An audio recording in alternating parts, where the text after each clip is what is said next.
வணக்கம். தமிழ்நாட்டில் தற்பொழுது தமிழக வெற்றி கழகம் ஆட்சி அமைத்திருக்கக்கூடிய சூழலில் மற்றொரு புறம் அதிமுக இரண்டாக உடைந்திருப்பது குறிப்பிடத்தக்கது. எடப்பாடி பழனிசாமிக்கு எதிராக முன்னாள் அமைச்சர்கள் மூவர் போர்க்கொடி தூக்கியிருக்கிறார்கள்.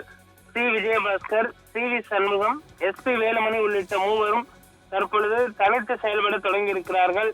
சி வி சண்முகம் தலைமையிலான 24 எம்எல்ஏக்கள் தமிழக வெற்றி கழக அரசினை ஆதரிக்க முடிவு செய்திருப்பதாக தகவல் வெளியாகி இருக்கிறது. இது தொடர்பான அறிவிப்பு இன்று மாலை வெளியிடப்படும் என்றும் எதிர்பார்க்கப்படுகிறது. அதே போன்று இன்று மாலை தமிழக முதல்வர் விஜய் அவர்களை சந்தித்து தங்களுடைய ஆதரவை வழங்குவதற்கும் அவர்கள் தயாராகி வருகிறார்கள். இன்று எடப்பாடி பழனிசாமி அவர்களுடைய பிறந்த நாள் கொண்டாடப்பட்டு வரக்கூடிய நிலையில் அவருக்கு பிறந்த நாள் பரிசாக தற்பொழுது இந்த அதிமுகவில் இருந்து விலகக்கூடிய முடிவையும் அதே போன்று அதிமுகவை இரண்டாக உடைக்கக்கூடிய முடிவையும் தற்பொழுது சி வி சண்முகம் தரப்பு எடுத்திருப்பது குறிப்பிடத்தக்கது. ஏற்கனவே அதிமுக பல்வேறு சோதனைகளையும் கடந்து வந்திருக்கக்கூடிய சூழலில் தற்பொழுது இந்த முடிவை எடுத்திருப்பது அதிமுக தொண்டர்கள் மற்றும் நிர்வாகிகளுக்கு அதிர்ச்சியை ஏற்படுத்தி இருப்பது குறிப்பிடத்தக்கது. எடப்பாடி பழனிசாமி அவர்களை பொறுத்தவரை தற்பொழுது வரை விஜய் அவர்களையோ அல்லது தாவேக அரசையோ விமர்சிக்காமல் அமைதி காத்து வருவது குறிப்பிடத்தக்கது.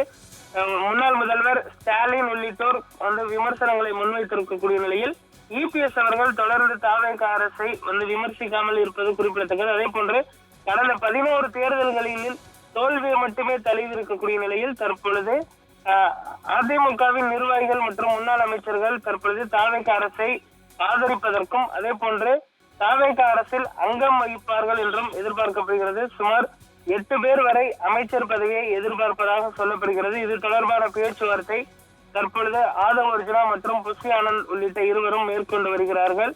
விரைவில் இது தொடர்பான முடிவு எட்டப்படும் என்றும் எதிர்பார்க்கப்படுகிறது. ஒருவேளை இவர்கள் அனைவரும் தாவேகாவில் இணைந்தால் அவர்களுக்கு அமைச்சர் பதவி வழங்கப்படுமா அல்லது ஒரு சில நாட்கள் பொறுத்திருந்து வழங்கப்படுமா என்பதனை பொறுத்திருந்தான் பார்க்க வேண்டும். நாளை சட்டப்பேரவையில் பெரும்பான்மையை நிரூபிக்கக்கூடிய அந்த வாக்கெடுப்பு நடைபெறுவது குறிப்பிடத்தக்கது. இந்த நிலையில் தற்பொழுது எஸ் பி வேலுமணி தலைமையில் 24 முதல் 31 அதிமுக எம்எல்ஏக்கள் வரை ஆதரிக்க முடிவு என்று தகவல் வெளியாகி இருக்கிறது. அதிமுக மீண்டும் ஒரு பிளவை நோக்கி செல்லக்கூடிய ஒரு சூழல் உருவாகி இருப்பது குறிப்பிடத்தக்கது. சி வி சண்முகம் வீட்டில் தற்பொழுது நிர்வாகிகள் மற்றும் தொண்டர்கள் குவிய தொடங்கியிருக்கிறார்கள். அதே போன்று இபிஎஸ் அவர்கள் வீட்டிலும் அவருடைய ஆதரவு எம்எல்ஏக்கள் மற்றும் நிர்வாகிகளும் வர தொடங்கியிருப்பதும் குறிப்பிடத்தக்கது.